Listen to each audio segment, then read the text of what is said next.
j'avais des idées d'inventions qui avaient déjà été inventées.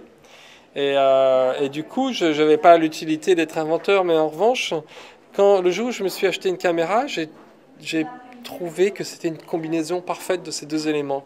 Je pouvais fabriquer des mondes ou des décors, des objets, et les faire vivre et faire des mécanismes qui n'auraient pas fonctionné tout seul grâce à la caméra.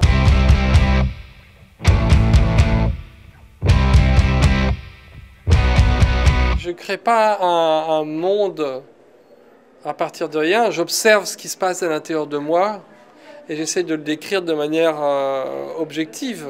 Mais comme ça se passe dans moi, c'est obligatoirement subjectif.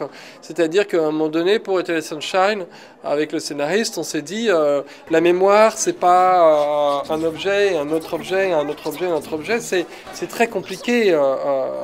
Par exemple, comment se souvient-on de combien de fois on a fait une action qui se répétait? Alors je dis souvent, avec mon père, on allait faire voler un planeur. Est-ce qu'on est allé 2 fois, ou 4 fois, ou 20 fois? Je serais incapable de le dire.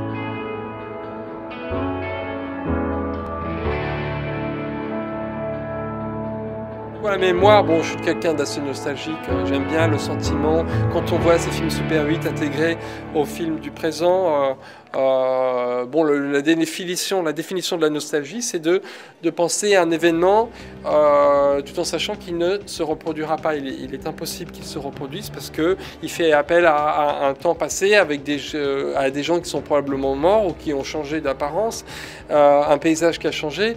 Et pourtant, dans notre tête, le paysage est intact, les gens sont intacts et on peut le revivre sans arrêt. Mais dans la réalité physique, on sait qu'on ne pourra pas le revivre. Et je crois que la nostalgie, c'est cette friction qu'on a qui est triste et en même temps attachante.